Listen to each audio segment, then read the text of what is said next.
Muchas veces en los talleres que yo hago las personas dicen, ella tiene que ser bruja, ¿cómo sabe eso? Ninguna relación personal puede salir adelante teniendo un cierre o un quiebre interno. Amor propio es trabajar en tus sombras. Todos tenemos fracturas comunicacionales y vienen de la infancia, otras de la adolescencia y otras de la adultez. Yo era del tipo de personas que decía, la depresión es para personas que no tienen nada que hacer. Yo tengo tanto que hacer que para mí deprimirme sería un lujo. Y yo cuando vi a mi hija en televisión nacional llorando, pidiendo ayuda, llegué a un punto tan fuerte que te confieso que hasta pensé en suicidarme.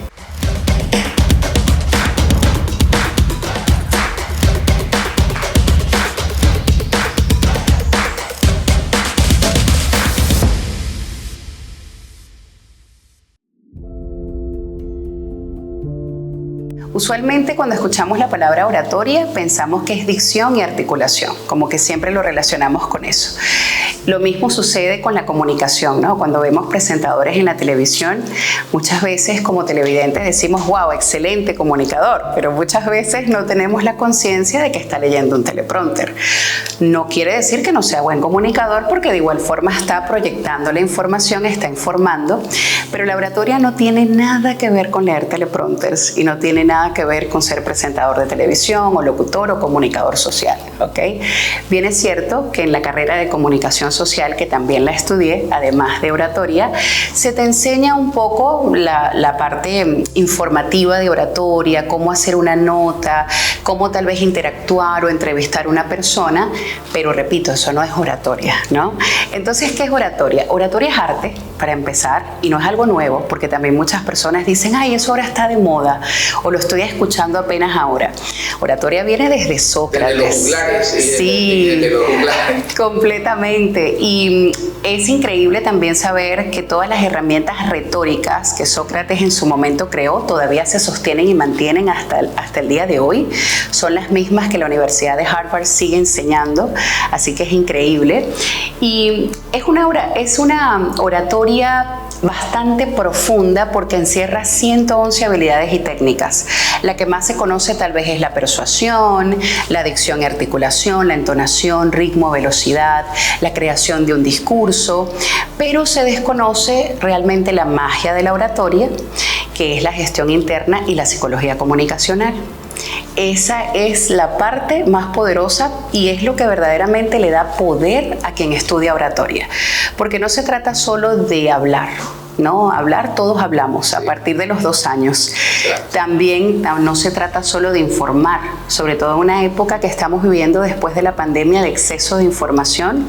Tú puedes tener una información muy interesante, pero estás compitiendo con cada 7 segundos tener una audiencia que se está dispersando porque tenemos exceso de información. O sea, la neuroplasticidad que estamos ejerciendo con los teléfonos, haciendo scrolling, conectando con el Instagram, con el TikTok, lo que le está enseñando a nuestro cerebro es la rapidez y conectar con algunas cosas que solo capten tu atención. Entonces, ¿por qué la oratoria justamente después de la pandemia se hace tan importante para empresarios y para líderes y demás?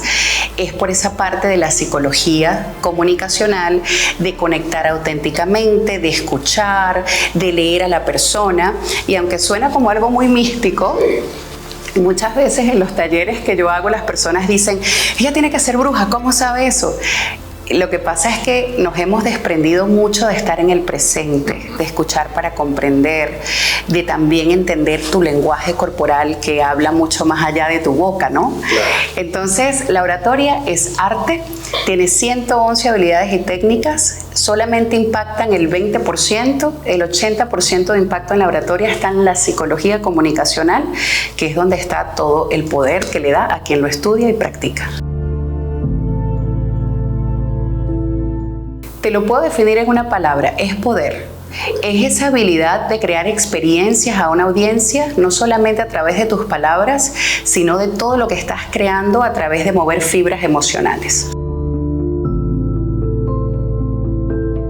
Bueno, por lo menos a veces personas me dicen, yo no necesito oratoria porque hablo muchísimo. tal vez necesitas mucho estudiar oratoria porque hablas mucho. O sea, no es algo netamente para hablar o para hablar mucho. La oratoria trabaja todo lo que es tu gestión interna y tu comunicación interna.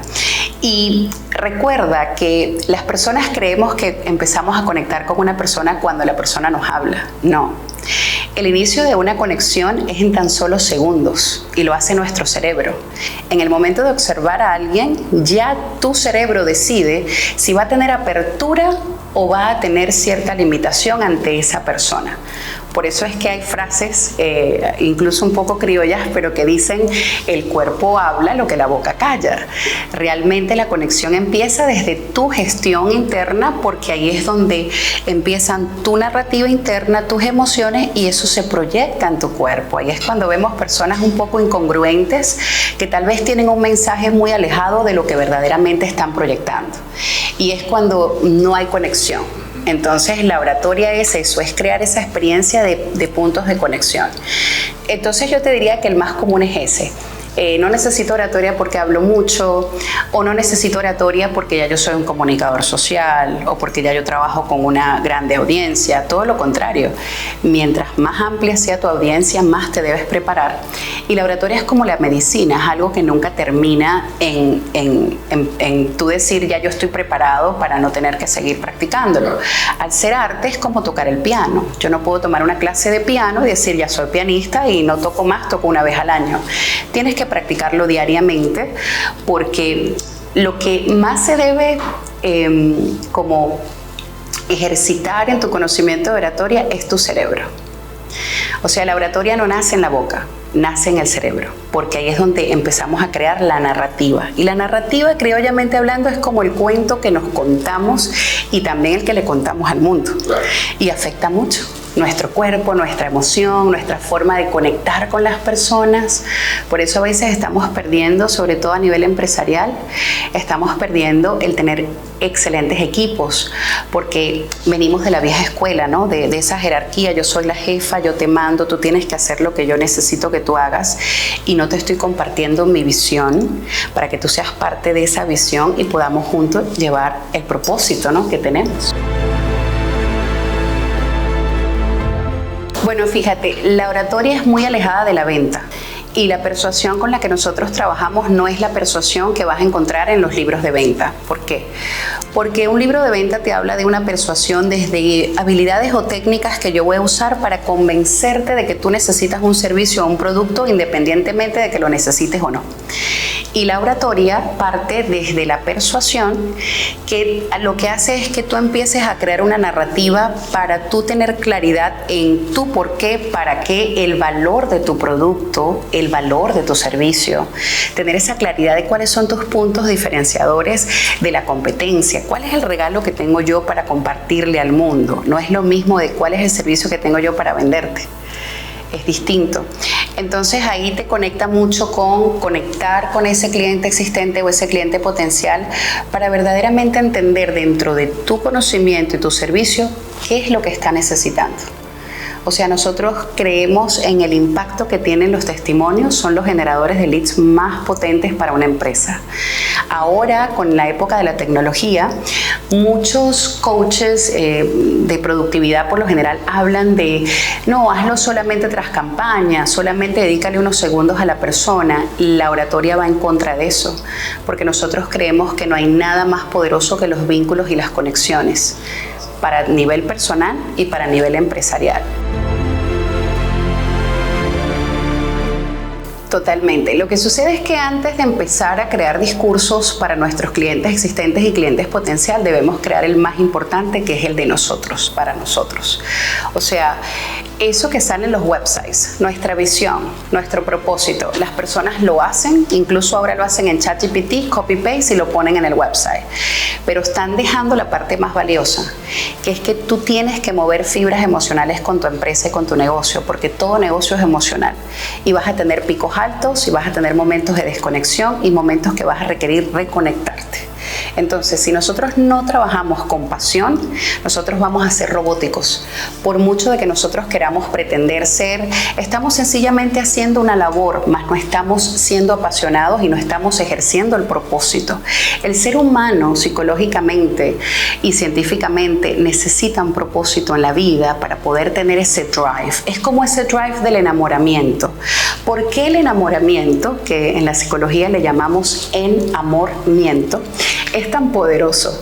Porque es donde más narrativas estamos creando. Cuando conoces a una persona que te llama la atención, exaltas una narrativa en todo lo que te gusta. Oh, viste cómo me miró, viste cómo me habló, viste cómo se sentó, viste cómo come, qué agradable. Todo lo empiezas a hacer gigante. Entonces esa narrativa tan poderosa empieza a mover fibras emocionales en ti. Por eso en la psicología le llamamos enamoramiento, porque yo psicológicamente estoy creando un personaje y estoy exaltando lo que yo sé que a mí me mueve para poder conectar con esa persona. Ese enamoramiento es necesario en nuestras empresas. Nosotros incluso, donde tal vez estemos haciendo hoy algo que del todo no sea nuestra pasión. Porque hablando, por ejemplo, de bienes raíces, yo una vez que hice una charla le decía a todos, yo creo que la mayoría de los que están acá, por no decir todos, no estaban creciendo y miraban a mamá y papá y le decían, cuando yo crezca quiero ser asesor de bienes raíces. Creo que muchas personas empezaron en esta industria por necesidad, por placer, por ver que tal vez a otras personas les gustaba, por moda. Selling Sunset, ¿cuántas damas así empoderadas no empezó a llamar y a traer, correcto? Pero incluso si inicialmente no fue que te acercaste a bienes raíces porque es tu pasión, ¿correcto? Es empezar a buscar dentro de esa industria qué te apasiona. Bueno, servir, porque estás ayudando a personas a que obtengan un hogar o a que puedan diversificar su patrimonio a través de inversiones. Si lo ves como cuántas ventas quiero hacer al mes, no es lo mismo de que si yo me lo planteé a cuántas personas quiero ayudarle a diversificar su patrimonio, cuántas personas deseo que consigan su hogar. Esa persuasión pareciera muy linda para hacer videos para Instagram. No, es una persuasión para ti. Porque al yo saber que yo estoy siendo una facilitadora de ese sueño, ya me va a dar drive, ya me va a conectar con mi hemisferio derecho cerebral, que es el emocional, que es el creativo, que es el que se inspira. Y no hay nada más atractivo y algo más magnético para una líder o para un líder que notar la pasión por lo que haces. Siempre va a ser un punto diferenciador y siempre te va a dar poder. Bueno, lo primero, cuando decimos fortalecer oratoria, yo dije ese más fortalecer tal vez su comunicación, porque repito, la oratoria se tiene que estudiar y tal vez una persona nos está viendo y dice, bueno, pero es que no estoy estudiando en este momento oratoria. Primero, lo más importante es escuchar a tu cliente existente y cliente potencial. ¿Cuál es su necesidad? Escuchar para comprenderle. No tener la expectativa de que todo el mundo que te llama o se acerca a ti sencillamente quiere X servicio, porque cada persona tiene una necesidad distinta. Y también hacer preguntas clave. Pero no preguntas clave de manera robótica para saber cuándo estás listo para hacer la compra o cosas así, sino tal vez hacerle otras preguntas a la persona, como por ejemplo, ¿vas a adquirir esta propiedad para vivirla? ¿Va a ser tu hogar? Sí. ¿Y qué si yo me convirtiese en tu hada madrina y pudiese crearte el hogar que tú anhelas? ¿Qué sería para ti importante que ese hogar tenga? Son preguntas diferentes que la persona va a percibir humanidad. No la humanidad de la que se habla, haz que tu marca personal se humanice. A mí me causa mucha gracia eso porque somos humanos. Entonces, si yo tengo una marca, ¿por qué tendría que humanizarla? Soy un humano trabajando con humanos. Pero a ese punto hemos llegado tan robótico. Entonces, yo diría que empezar con esa comunicación interna, hacerte preguntas como, por ejemplo, ¿cuál es mi propósito a través de mi empresa? ¿Cuáles son los regalos que yo tengo que otorgar y que dar que me pueden diferenciar, para usarlos como fortaleza? ¿Cuáles son las áreas mías que tal vez son débiles para apalancarme de otros colegas, de otras personas, de mi equipo, de mi organización? ¿Okay? Y la más importante, tener mucha conciencia de nuestro ego, porque nuestro ego opaca altamente el crecimiento de nuestras empresas. Cuando yo creo que yo sé todo, o cuando yo creo que yo soy autosuficiente, o cuando quiero cubrir demasiadas áreas, no estoy dándole crecimiento y esa oportunidad a mi empresa de que pueda apalancarse de una organización. Cada uno tenemos un talento completamente distinto y realmente en la unión está la fuerza. El ego es lo que más opaca a un conferencista y a un líder. Esa gestión del ego, por eso es esa conciencia interna y por eso la oratoria siempre parte desde la gestión interna para poder tener dominio emocional. Pero no es un dominio emocional para yo ahora pretender que no tengo miedo escénico, es un dominio emocional para yo gestionar mis emociones y entender que no se trata de mí, se trata de compartir un conocimiento. Y fíjate, no te dije de darlo, dije compartir, porque es dar y recibir y es estar en esa conciencia, ¿no? Bueno, fíjate, si nosotros ahora agarramos una persona y le decimos, te voy a dar $10,000, tú me vas a mostrar, me vas a hablar, me vas a compartir de tu empresa, pero no importa el tipo de comunicación que manejes. ¿Crees que vas a tener el mismo impacto que una persona que está gestionada en la comunicación, entiende la importancia de, primero, la apertura? La apertura es todo, porque yo puedo venir con el discurso más espectacular, estructurado, escrito, digo, esto está bello, tiene buen inicio, tiene un punto medio excelente, tiene un cierre que llama a la acción, pero te repito, ese no es el poder de la oratoria. La oratoria va más por cómo llegué yo. ¿Tengo apertura en esta interacción que estamos teniendo o sencillamente estoy rígida y estoy sencillamente usando una comunicación efectiva? Mi expresión facial, mi expresión corporal es la que puede crear vínculo y conexión. En ningún negocio, ninguna empresa, es más, ninguna relación personal puede salir adelante teniendo un cierre o un quiebre interno. Tenemos que tener apertura. Entonces, un líder, ¿qué es un líder? Un líder es una persona que puede darle apertura a otros para que crezcan. Correcto, y así es como su empresa crece. Una mujer empoderada no es una mujer sencillamente maquillada, con tacones, bella, producida. Eso no es poder, eso es imagen. Eso tampoco es amor propio. Ahora muchas veces se dice, no, me fui a hacer las uñas, es que es amor propio. Es imagen, no es amor propio. Amor propio es trabajar en tus sombras. Todos tenemos fracturas comunicacionales y vienen de la infancia, otras de la adolescencia y otras de la adultez. Si te sentiste no escuchado por tu mamá, si tuviste un padre ausente, si tu abuelita te crió, ¿qué pasó en la infancia? Créelo o no, marcó una huella comunicacional. Esa idea de naciste callado, naciste hablando rápido y así te vas a morir, muy alejado de la realidad. Nosotros desde la infancia empezamos a crear una personalidad en dependencia de lo que está a nuestro alrededor. Tal vez vemos dos hermanitos, uno que habla muy rápido porque papá no lo escuchaba y otro que decidió no hablar porque no se sentía escuchado.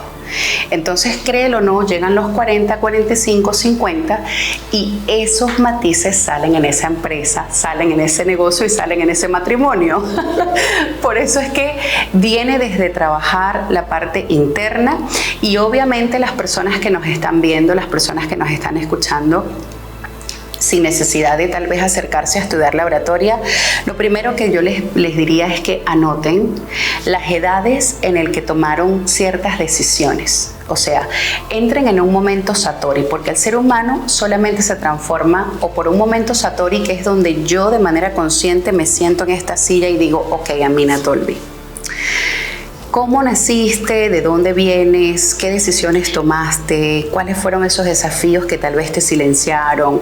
¿Cuáles fueron esos momentos que tal vez te marcaron, te impactaron? Y vamos a escribir cómo tal vez todavía esa niña herida, esa adolescente que se sintió tal vez rechazada o desplazada, sale hoy a mis 43 años y dónde puede estar saliendo.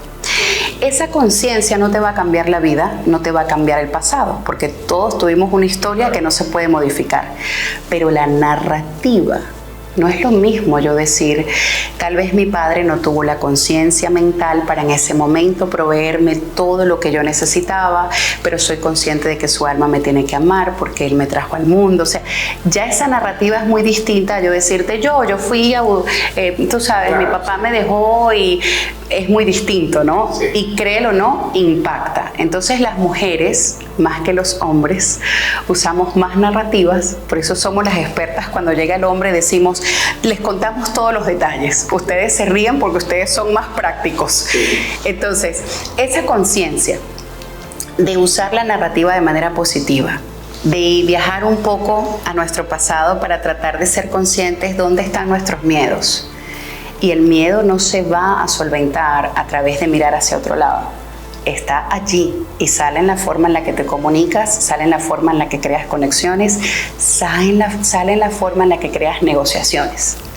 Entonces esa es la tarea, ver un poquito esa parte y luego empezar a cuestionarte cuál es mi propósito con mi negocio, cuáles son los talentos que tengo yo para dar, y esa claridad te va a dar el inicio del mejor discurso de tu vida, que es el que tienes que decirte todos los días al despertar para poder tener esa conciencia como vocero de tu marca.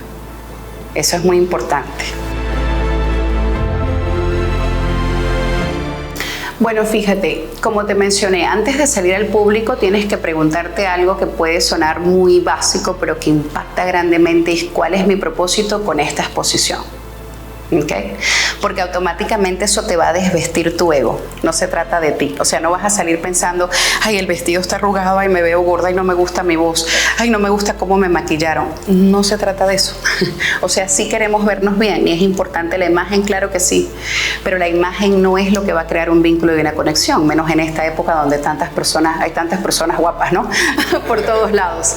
Realmente lo que va a crear el vínculo y la conexión, una vez más, es la apertura. Si tú sales al escenario y lo que tienes en tu mente es, ay, no me gusta el vestido, ay, no me gusta tal cosa, esa es la narrativa con la que tú estás partiendo. Tú tienes que cuestionarte, ¿cuál es mi propósito con esta exposición? Bueno, mi propósito es conectar. Bueno, mi propósito es crear comunidad. Bueno, mi propósito es solamente informar, porque la oratoria es como un árbol gigante. Está el conocimiento de la oratoria, pero está la oratoria inspiracional, está la oratoria motivacional, está la oratoria empresarial. No se gestiona y se maneja igual. Te voy a dar un ejemplo. Tenemos a Tony Robbins. Tony Robbins estudió oratoria, pero él se especializó en oratoria motivacional. Daniel Habib estudió oratoria, pero él se especializó en oratoria inspiracional. Si colocamos a Tony Robbins en el escenario, colocamos a Daniel Habib, estamos viendo dos performances completamente distintos, y puede que a una audiencia le guste ambos, pero es la minoría. Usualmente quien conecta grandemente con un Daniel Habib no conecta con un Tony Robbins, porque Tony Robbins es motivación. O sea, es llevar a la audiencia continuamente a brincos, a saltos, a música, porque lo que estoy es jugando con tu emoción.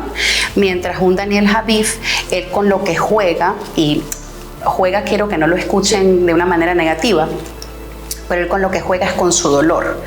Ese es el conferencista que tiene que trabajar más con su emoción para llevar ese compartir a la audiencia, mientras el otro trabaja es más con la emoción de la audiencia para poder él llevarlos a donde él quiere. Es distinto y se gestiona diferente.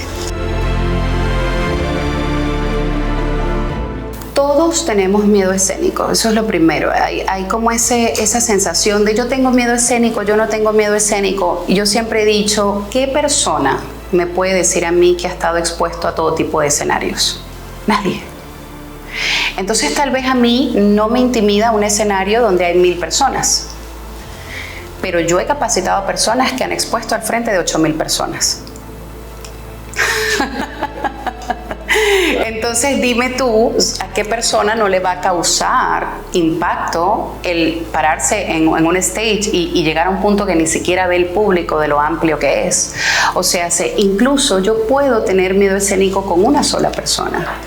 No quiere decir que porque siempre he sido comunicativa o tengo el conocimiento de oratoria me voy a sentar con cualquier persona a hacer una negociación y esa persona puede que no tenga algo que me intimide. Puede pasar. Por eso es que yo, al gestionarme antes de esa negociación, antes de esa exposición, me va a ayudar. Ahora, Hay que también tener claro si yo lo que tengo es miedo escénico o fobia escénica, porque no se gestiona igual. Miedo escénico, te repito, lo tenemos todos. Es muy sano. El 75% de la nación lo dice, sin conocer oratoria, dice creo que tengo miedo escénico. Se dice que las personas le tienen más miedo a hablar en público que a morir. Así que imagínate. Pero la fobia ya se tiene que trabajar de una manera distinta, porque si tienes una fobia sí necesitas a un psicólogo, no solamente un capacitador de oratoria. Ahora, si lo que tienes es miedo escénico, tienes que entender que es perfectamente normal.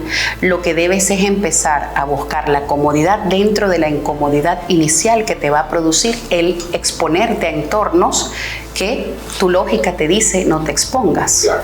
Pero te repito, al hacer gestión interna y tener apertura, tú vas a empezar a hacerlo cada vez mejor. Y recuerden, al ser arte, es como tocar el piano. Mientras más veces lo toque, más cómoda me voy a sentir. Porque lo que hace el cerebro es que al yo venir acá, el cerebro primero que nada, les va a sorprender, no conecta con palabras.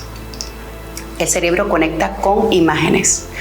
Por eso es que tiene tanto poder la narrativa, el storytelling. Mientras yo más sepa contarte una historia y te lleve a ver esa historia, más vas a conectar con ella. ¿Ok? Entonces, ¿qué es lo que pasa con el cerebro? Si yo me siento acá y yo me pongo así y me pongo rígida, mi cerebro está recibiendo que yo estoy en alerta, que yo debo tener cautela porque estoy en riesgo. Entonces, automáticamente, ¿qué hace él para mantener mi adrenalina elevada? Sudoración, palpitaciones irregulares, porque el cerebro está diseñado para protegerme y ayudarme. Por eso es que yo tengo que hablarle a mi cerebro antes de hablarle al público. Voy a tener una exposición de aproximadamente tantas personas. El propósito que yo tengo es conectar con ellos. El propósito que tengo es crear un vínculo y una conexión. Entonces, eso te va calmando, pero también le va dando órdenes a tu cerebro y tu cerebro te va a ayudar. Bueno, en la era digital lo primero es cuestionarte, porque también hay mucha confusión. ¿Quieres ser influencer? ¿Quieres tener muchos likes y muchos followers? ¿O quieres monetizar? Hay que hacernos esa pregunta porque hay una diferencia muy gigante. Si tú me dices, Amina, yo tengo la estrategia de sencillamente hacerme famoso y no monetizar, bueno, eso es un camino completamente distinto. Hay cuentas, incluso la mía propia.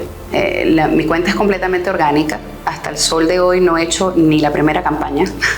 No trabajo con una agencia de marketing. Pienso hacerlo, pero yo me planteé hacer la base de mi negocio completamente orgánico para yo tener una audiencia verdaderamente cercana y tener la claridad de la necesidad de las personas que se acercan a estudiar oratoria.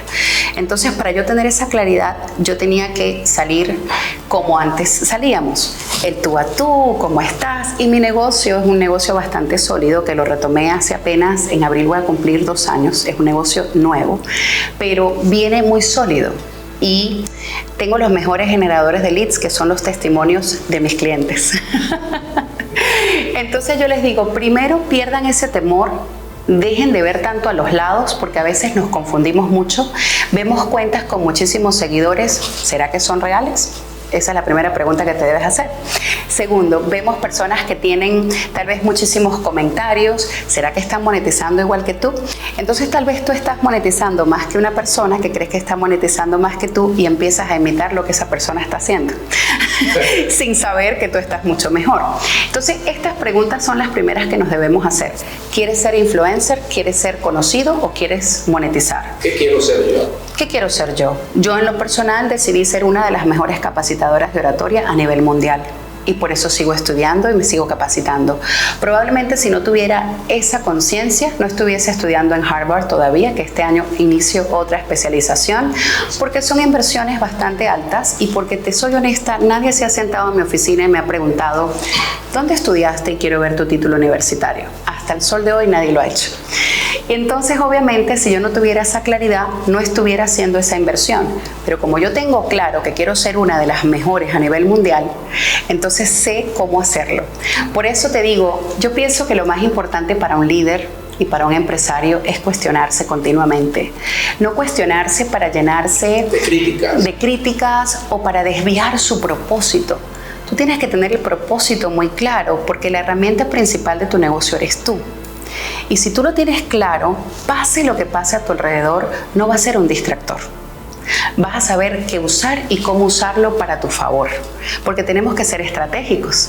Esta es una palabra que también muchas veces se ha satanizado, como el ser oportunista. Y yo le digo a las personas, quítenle polvo a la palabra oportunista, porque es la palabra más espiritual y más poderosa que podemos encontrar. Yo tengo un regalo para ti, tú tienes un regalo para mí. Tienes que ser oportunista y yo también, para que podamos crear esa oportunidad para ambos. De lo contrario, se va a desechar. Claro. Entonces esa es la parte más importante. Wow, el mayor aprendizaje en el mundo de la oratoria. Mira, hace unos años, porque claro, nosotros estudiamos la oratoria y tenemos la teoría y obviamente mucho lo practicamos. Pero yo me enamoré y entendí el por qué el impacto de la oratoria no está en las habilidades y técnicas, sino en la gestión interna y en la psicología, cuando pasé por carne propia una depresión. Yo era del tipo de personas que decía, la depresión es para personas que no tienen nada que hacer. Yo tengo tanto que hacer que para mí deprimirme sería un lujo. O sea, yo no entendía cómo personas se deprimían. Y cuando estábamos casi como a mediados de la pandemia, yo tenía una finca. Yo tengo una fundación que se llama Shine Bright Foundation, que es para crear programas de estimulación y de interacción a personas que tienen condiciones especiales. Y en ese momento tenía un programa que se llamaba Minas Mini Farm, que estuvo activo por 5 años, donde rescatábamos y rehabilitábamos animales de finca, ¿ok? Y los rehabilitábamos y los usábamos para darle interacción y estimulación a estos miembros de la fundación. Y perdí la finca, tuve que relocalizar a todos los animales en tiempo récord. Fue súper doloroso, te estoy hablando de 165 animales en ese momento. Y creo que el momento de quiebre fue cuando vi a mi hija llorando en la televisión nacional, diciendo pues que no teníamos dónde colocar los animales, que le pedíamos ayuda a la comunidad. Y yo cuando vi a mi hija en televisión nacional llorando, pidiendo ayuda, en ese momento yo empecé a crear una narrativa sin darme cuenta súper negativa. O sea, yo me dije, tú que siempre has sido mamá y papá, has sido la proveedora, has sido el pilar, ¿cómo es que colocaste tu propósito, tu fundación, por encima de la estabilidad financiera de tus hijos? Porque claro, estábamos atravesando pandemia. Yo pude haber tal vez hecho movimientos estratégicos antes de llegar a ese punto. Y yo no lo hice porque algo dentro de mí me decía, pues esto va a mejorar, en algún momento todo va a mejorar. Pero claro, una mujer sola en una finca de 5 acres con 100 y pico de animales, en pandemia, más bien logré mucho. Pero en ese momento no lo veía así. En ese momento lo veía como una pérdida y me sentí como la peor mamá del mundo. Y no sabes el dolor que tuve cuando vi a mi hija llorando en televisión nacional. Llegué a un punto tan fuerte que te confieso que hasta pensé en suicidarme. O sea, fue súper fuerte, fue súper doloroso. Me llené de mucha rabia porque yo decía, ¿dónde están todas esas personas que venían a dejarnos animales? Incluso que yo no tenía que acobijar, porque mi programa era de animales de finca. O sea, no perros, no gatos. Si me preguntas, llegué a tener 12 perros porque las personas me los dejaban en el gate. Las personas me tiraban los animales que se encontraban, me los tiraban por el gate, me los dejaban amarrados con una cuerda y yo no tenía corazón y yo los tomaba y los tomaba y los tomaba. Entonces era paga de veterinario, paga la rehabilitación, paga la comida. Era mucho para una persona. Y yo en ese momento empecé a victimizarme y empecé a tener una narrativa tan oscura que, a pesar de que yo sentía que pues mi comunión con Dios era súper sólida y sentía que tenía una narrativa muy clara a través de esta excelente arte de la oratoria, en ese momento me desconecté de mí. Y eso es la depresión. La depresión no es tristeza.